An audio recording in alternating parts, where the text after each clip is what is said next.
வணக்கம். Welcome to Winstar novels.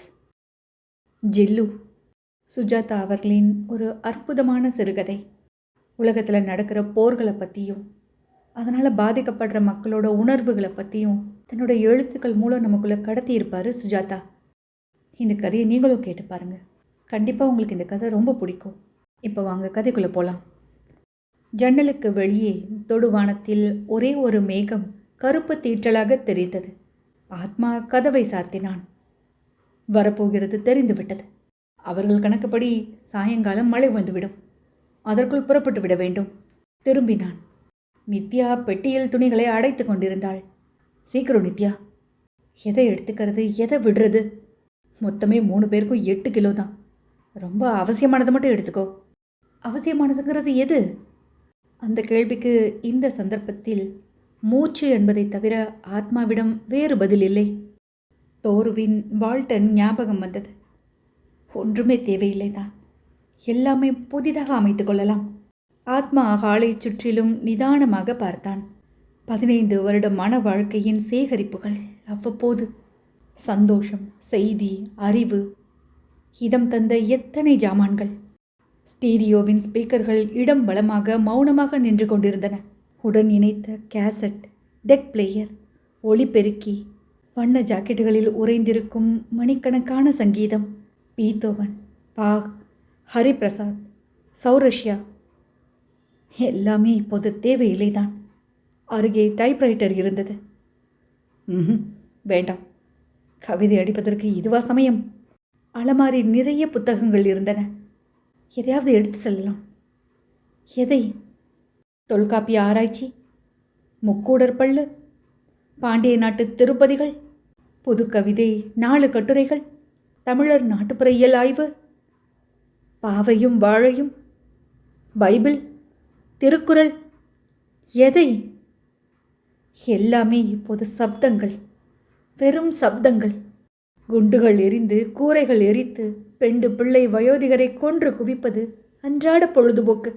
பாஸ்டஸ் என்று யாரையோ திட்டினான். என்ன புஸ்தகம் எடுத்துக்கணும்? ஏதாவது எடுத்துக்கலாம் பிரயாணத்தில் படிக்கிறதுக்கு.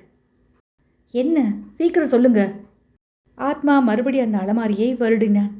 இது போதும் என்று ராணி இதழை பெட்டியின் மேல் போட்டான். நகைப்பெட்டிகளெல்லாம் என்ன பண்ணுறது? எல்லாத்தையும் போட்டுண்டு வா. அங்கே போனால் வித்து மரவள்ளி கிழங்கு வாங்கலாம். நித்யா அவனை கலவரத்துடன் பார்த்தாள். ஆளுக்கு 3 செட்டு துணி வச்சுருக்கேன். குமாருக்கு ஸ்வெட்டர் எடுத்துக்கிட்டு இருக்கேன். இதென்ன பெருசா? நம்ம கல்யாண ஃபோட்டோ ஆல்பம். இதை விட்டு போக மனசே வரலை. ஆத்மா அதை பார்த்தான். ஒல்லி ஆத்மா, பொம்மை போல் நித்யா. மனதிற்குள் புன்னகை விரிந்தது. ஒன்று நான் முதல்ல தொட்டப்போ நடுங்கியது. நித்யா கவனிக்காமல், பூட்டு போரல, மொத்தமே 4 பூட்டு தான் இருக்குது. பூட்டா? எதுக்கு? வீட்டை பூட்டிட்டு போவேனா? ஆத்மா கைதட்டி சிரித்து, பைத்தியமே, பூட்ட வேண்டாம். திருடுறதுக்கு ஒரு ஆள் கிடையாது.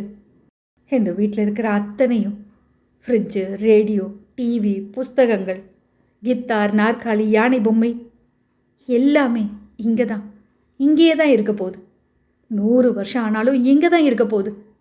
ஆல்ஃபா கதிர்லையும் பீட்டா துகள்களையும் ஜொலிச்சுண்டு. நித்யா சற்று நேரம் மௌனமாக இருந்தாள். ஆத்மா, நம்ம எங்கே போகிறோம்?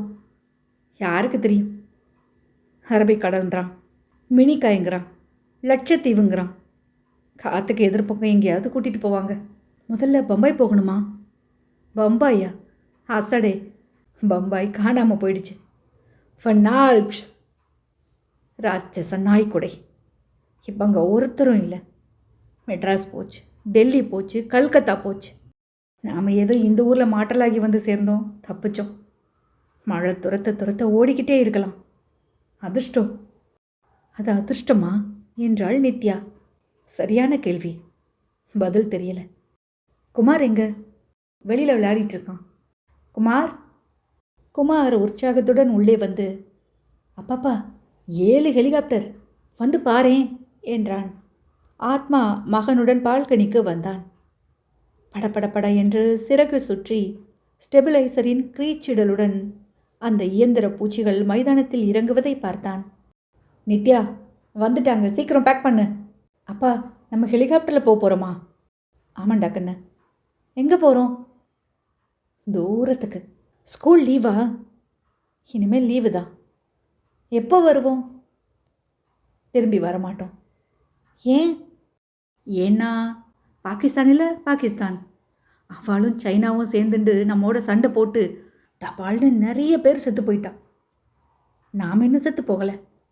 நித்யா உள்ளே இருந்து ரொம்ப காரியமாக குழந்தைக்கு இதெல்லாம் சொல்லியே ஆகணுமா? He must know Nithya. Kumar யோசித்து அதுக்கே ஊருக்கு போகிறோம் என்று கேட்டான். அவெல்லாம் வெடித்த பட்டாசுனால புகை நிறைய ஆயிடுத்து. அதில் விஷம் நிறைய கலந்துருக்கு. அது நம்மக்கிட்ட வந்துட்டுருக்கு. நாம் அவளை ஷூட் பண்ணலையா? நாமும் ஷூட் பண்ணோம். ஒரே தமாஸ். தீபாவளி மாதிரி வெடித்தோம். கராச்சி, ராவல்பிண்டி, லாகூர், பீக்கிங்.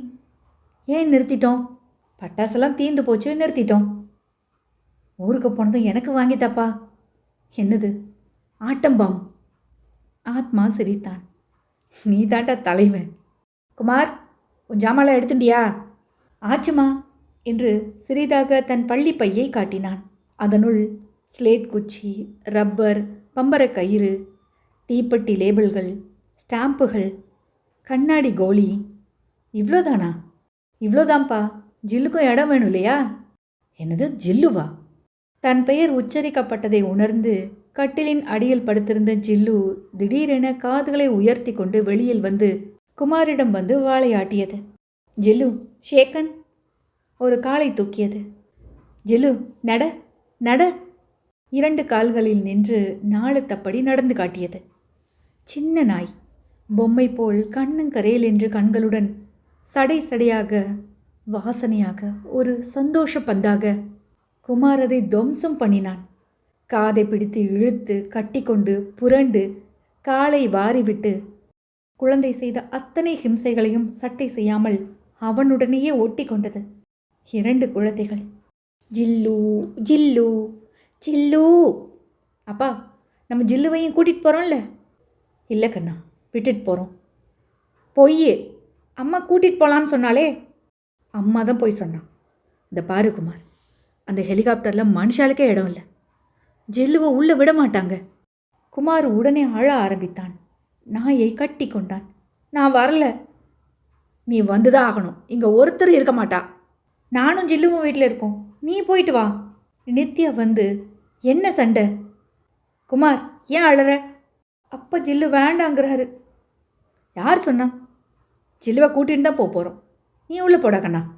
குமார் தீர்மானமின்றி கண்ணை துடைத்து கொண்டு நாயை கவலையுடன் அள்ளிக்கொண்டு உள்ளே சென்றான். ஆத்மா மைதானத்தில் இப்போதே கியூ அமைவதை பார்த்தான். ஹெலிகாப்டர்களும் இலைப்பாரி கொண்டிருந்தன. எதுக்காக போய் சொல்கிற குழந்தைகிட்ட? நாயை அனுமதிக்க மாட்டாங்கன்னு தெரியும் இல்லையா? அது அவங்ககிட்ட எதுக்கு சொல்லணும்? கடைசியில் சமாதானப்படுத்தி அழைச்சிட்டு போகலான்னு பார்த்தேன். நீங்கள் போட்டு உடச்சிட்டீங்க. இல்லை நித்யா, இதை ஏமாற்றத்துக்கெல்லாம் அவனை தயார்படுத்தணும். சும்மா கனவுகளை சப்ளை செஞ்சுட்டே இருக்கக்கூடாது. இன்னைக்கு உலகம் என்னென்னு தெரிஞ்சுக்கணும். நெஞ்சில் உறுதி வரணும். ஆமாம், 7 வயசில் இதெல்லாம் தேவையாக்கும். இதை பாருங்க, அவன் இன்னும் குழந்த. நாயை விட்டுட்டு போகிறோன்னு தெரிஞ்சால் தாங்க மாட்டான். அது மேலே அவனுக்கு அவ்வளோ உயிர். ஜுரம் வந்துடும். கடைசியில் சொல்லி எப்படியாவது சரி கட்டிடலாம். நாயை கூட்டிகிட்டு போகிறோம்னே சொல்லுங்க. இன்னும் 2 மணி நேரம். அறைக்குள் இருந்து, ஜில்லு பயப்படாத, நான் அழைச்சிட்டு போகிறேன். உன்னை விடமாட்டேன். விடாட்டா அவளை ஷூட் பண்ணிடலாம். நித்யா திடீரென, இப்படி செஞ்சா என்ன என்று கேட்டாள். என்ன? பெட்டியில் இடம் இருக்குது. பேசாமல் ஒரு துண்டில் சுற்றி. கத்தி கத்தி செத்து போயிடும். கையில் ஒரு கூடை வச்சுக்கலாம் இல்லையா? இது பாரு நித்யா, அனாவசியமாக காம்ப்ளிகேட் பண்ணிக்காத. விட்டுட்டு போயிடலாம். சாப்பாட்டுக்கே தவிக்கும்ல. வெள்ளைக்காரனாக இருந்தால் சுட்டுட்டு போயிடுவான். எனக்கு கூட இந்த சனியனை விட்டுட்டு போகிறல இஷ்டம் இல்லை. என்ன செய்யறது? டேஷ் பசங்க அவசரப்பட்டு விபரீதம் பண்ணிட்டாங்களே. ஆத்மா ப்ளீஸ். அவர்கள் கிளம்பும்போது மணி 5. அந்த கருமேகம் கொஞ்சம் பெரிதாகி இருந்தது. ஆத்மாவும் நித்யாவும் குமாரும் வெளியில் வந்து நின்றார்கள். தனியான திறந்த வீட்டை, மல்லிகை பந்தலை, மாமரத்தை, மகிழ மரத்தை, கதவருகில் நீளத்தில் RS ஆத்மா என்ற சிறிய பெயர் பலகையை ஒரு முறை கடைசியாக பார்த்தான். கேசம் மூணு ஞாபகம் இல்லையே. என்றாள் நித்யா. வா, கேஸ் மூடினா என்ன, திறந்தா என்ன? ஒரு பெட்டி, ஒரு சிறிய கூடை. கூடை. ஏய், கூடைக்குள்ள என்ன? ஜில்லு, நீங்கள் பேசாமல் வாங்க. ஜில்லு தூங்குறது, சமாளிச்சுக்கலாம். இதை பாரு, வம்பு, வீண் வம்பு. கூடையை திறந்து பார்த்தா அசிங்கமாக போயிடும்.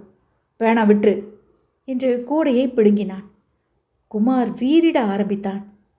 விடுங்கோ, நான் சமாளிச்சுக்கிறேன். அவன் ஒன்றுமே செக் பண்ணுறது இல்லையாம்மா. இராணுவத்தின் 3 டன் வண்டி ஒன்று வந்து நின்றது. கமான் கமான், குவிக் குவிக் என்று ஒரு சீருடை குரல் கேட்டது. ஆத்மாவும் நித்யாவும் குமாரும் பெட்டியும் கூடையுமாக ஏறிக்கொள்ள வண்டி புறப்பட ஆத்மா அந்த முகங்களை பார்த்தான். கவலை முகங்கள், எதிர்காலம் அறியாத முகங்கள். எங்கே போகிறோம், எங்கே நிற்போம், எந்த திசை, எந்த மண், எதுவும் தெரியாமல் வண்டி ஆடி ஆடி மைதானத்தை நெருங்கியது. ஆத்மா கூடையை அடிக்கடி கவலையுடன் பார்த்து கொண்டிருந்தான். மைதானத்தில் இறங்கி மெல்ல நகரும் வரிசையில் ஓட்டிக்கொண்டார்கள். இராணுவ உடையில் அதிகாரிகள் மேலும் கீழும் நடந்து கொண்டிருந்தார்கள். 7 ஹெலிகாப்டர்களிடமும் 7 வரிசைகள் இருந்தன. நகரத்தின் அத்தனை பேரும் வித்தியாசங்களின்றி சற்றே தவிப்புடன், சற்றே அவசரத்துடன் அந்த புரியாத வாசலில் தடுமாறி ஏறிக்கொண்டிருந்தார்கள். இளம் இராணுவ அதிகாரிகள் வயதானவர்களை தூக்கி ஏற்றி கொண்டிருந்தார்கள். நிற்பவர்கள், நடப்பவர்கள், சர்க்கர நாற்காலிகள், கைத்தடிகள், ஏழைகள், குழந்தைகள். நகரம் முழுவதும் இன்னும் 1 மணி நேரத்தில் காலியாகிவிடும். ஆத்மாவும் நித்யாவும் குமாரும் மெல்ல மெல்ல அந்த இயந்திர பறவையை அணுக அணுக அவன் இதயம் தவித்தது. எப்படியாவது உள்ளே சென்று ஏறிக்கொண்டு விட்டால், கிளம்பி விட்டால், அப்புறம் அசட்டு சிரிப்பு சிரித்து சமாளித்து விடலாம். அருகே அருகே. ஒரு பெட்டி தானே என்றார் அதிகாரி. ஒரு பொட்டி, இந்த கூடை. அதன் மேல் ஒரு துண்டு போட்டு மூடியிருந்தது. இராணுவ அதிகாரி பெட்டியை குத்து மதிப்பாக தூக்கி பார்த்து, போங்க உள்ள சீக்கிரம். பாடா. நித்யா கூடையை தூக்கி கொண்டாள். அந்த சமயம் அதனுள் உறங்கிக் கொண்டிருந்த ஜில்லு கீச்சு குரலில் முனக ஆரம்பித்தது. சீக்கிரம் ஏறு நித்யா. இப்போது ஜில்லு ஸ்பஷ்டமாக ஊளையிட ஆரம்பித்தது. Just a minute ma'am. அதிகாரியின் உப அதிகாரி அவளிடமிருந்து கூடையை பிடுங்கிக் கொண்டார். சடுதியில் அதன் மேலிருந்த துணியை விளக்கினார். நாய். ஜில்லுவை பொறுக்கி மேஜை மேல் வைத்தார். மை காட், யார் நாயா இது? ஆத்மா. Officer, it's like this. என் பையன். ஏயா, உங்களுக்கு படித்து சொல்லலை? லவுட் ஸ்பீக்கரில் சொல்லலை? வீடு வீடாக வந்து சொல்லலை? மிக அவசியமான பொருளை மட்டும் எடுத்துகிட்டு வரணுன்ட்டு. நாய். God, what stupidity I say. Officer, நான் சொல்கிறது கொஞ்சம் கேளுங்க. என் பையன். லுக் மிஸ்டர், உன்னோட வாதாட்டிகிட்டு இருக்கிறதுக்கெலாம் நேரம் கிடையாது. அதை பாருங்க, மேகம், கதிரியக்க மழை வந்துட்டுருக்கு. நம்ம எல்லாரும் சாவிலேருந்து சில மைல் தூரத்தில் இருக்கோம். மனுஷங்களுக்கே இடம் இல்லை, நாயை கூட்டிகிட்டு வரேங்கிற. உனக்கு இப்போ சலுகை தந்தா அந்த ஆள் பியானோ எடுத்துகிட்டு வரேன்பான். இன்னொருத்தன் என் பசுமாட்டை ஏன் விடணும்பான். நம்மளாம் உயிர் வாழ்கிறதுக்கு ஓடிட்டுருக்கோம். உங்களுக்கு 8 கிலோ சலுகை கொடுத்ததுக்கே CO சார் என்ன காய்ச்சிறாரு. முடியாது, நாயெல்லாம் அனுமதிக்க முடியாது. சார் ப்ளீஸ், இது எங்கள் குழந்த மாதிரி என்றாள் நித்யா. உள்ளே போங்க, உள்ளே போங்க. நாய் கிடையாது. அடுத்தது அடுத்தது. பட்டுப்பாவி பசங்களா என்றான் ஆத்மா. என்னது? உங்களால் தானடா சண்டை வந்தது. பொறுப்பில்லாமல் அவசரப்பட்டு அவன் மேலே அணுகுண்டை போட்டு அவன் திரும்ப போட்டு, உங்கள் மாதிரி ராட்சச பிரஜைகளோட அவசர போக்குனால தானே, கொலை வெறியினால தானே சண்டை வந்து நாங்கள் ஒன்றும் தெரியாதவங்க மாட்டிக்கிட்டு இறந்து போய் பிரிஞ்சு போய் இப்போ ஊர் ஊராக எல்லாத்தையும் திறந்து ஓட வேண்டியிருக்கு. அட்டி மிலிட்ரி ராஸ்கல்ஸ், பாஸ்டர்ஸ். ஆத்மாவின் கன்னத்தில் பளேர் என்று அறை விழுந்தது.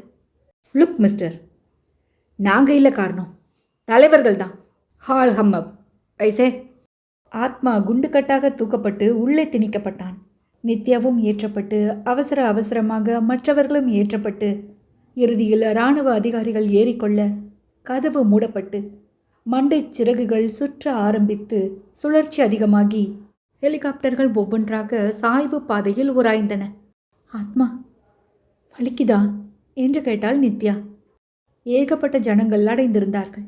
நித்யாவும் ஆத்மாவும் ஒரு ஓரத்தில் பதிய நின்று கொண்டு மேலே கிடைத்ததை பற்றி கொள்ள ஹெலிகாப்டர் மேலே மேலே செல்ல வயிற்றுக்குள் பயப்பந்து சுருட்டி கொள்ள.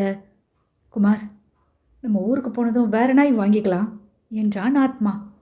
குமார், ஏய் குமார். நித்யா, குமார் எங்க? உங்கள் கூட தானே இருந்தான். இல்லையே, உன் கையை தானே பிடிச்சிட்டு இருந்தான். குமார், குமார், குமார். நித்யாவின் அலறல் அந்த மெஷின் படபடப்பில் கரைந்தது. ஐயா, என் மகனை விட்டுட்டோம். ப்ளீஸ் கதவை திறங்க, திறங்க என்று ஆத்மா மோதினான். ஒரு வலுவான கரம் அவனை அடித்து வீழ்த்தி பிடித்தது. ஹெலிகாப்டர்கள் வானத்தில் புள்ளிகளாக மறைய குமார் பெஞ்சின் அடியில் பதுங்கி இருந்தவன் ஜில்லுவை தடவி கொடுத்து கொண்டே வெளியில் வந்தான். கவலைப்படாத ஜில்லு, அப்பா அம்மா ஊருக்கு போயிட்டு வந்துடுவாங்க. நம்ம வீட்டுக்கு போகலாம், வா. சிறுவனும் நாயும் மெல்ல உற்சாகமாக நடந்து செல்ல யாருமில்லாத பிஸ்கட் கடையில் அடுக்கி வைத்திருந்த பிஸ்கட்களில் நிறைய எடுத்துக்கொண்டு ஜில்லுவுக்கும் கொடுத்து தானும் சாப்பிட்டு விட்டு வீட்டை நோக்கி நடக்கையில் வந்த மழையில் சிறுவனும் நாயும் ஆனந்தமாக நனைந்தார்கள். ஜில்லு சிறுகதை பற்றி சுஜாதா அவர்களின் சிறு குறிப்பு. ஜில்லுவில் இந்தியாவுக்கும் பாகிஸ்தானுக்கும் இடையே அணு ஆயுத போர் நிகழ்ந்து அதன் பின் விளைவாக கதிரியக்கத்தை தவிர்க்க ஒரு நகரத்திலிருந்து அவசரமாக ஒரு குடும்பம் தப்ப முயலும்போது ஒரு சிறுவனும் அவன் நாயும் மாட்டிக்கொள்வதை பற்றி எழுதியிருந்தேன். இது உண்மையாக வேண்டாம் என்று ஸ்ரீ ரங்கநாதனை பிரார்த்திக்கிறேன். உண்மைக்கு மிக அருகில் எழுதப்படும் சாஃப்ட் வகை சயின்ஸ் ஃபிக்ஷன் கதைகள் எதிர்காலத்தில் சாத்தியமாகக்கூடிய வாய்ப்பு அதிகமாக உள்ளது என்கிறார் ஆர்தர் கிளார்க். இன்னைக்கு உலகத்தில் நடந்துட்டுருக்கிற போரையும் போர் முறையும் பார்க்கும்போது சுஜாதா கடைசியில் சொன்னது உண்மையாயிடுமோன்னு பயமாக இருக்கு. கதை நிறைவடைந்தது. மீண்டும் ஒரு நல்ல கதையுடன் உங்களை சந்திக்கிறேன். நன்றி, வணக்கம்.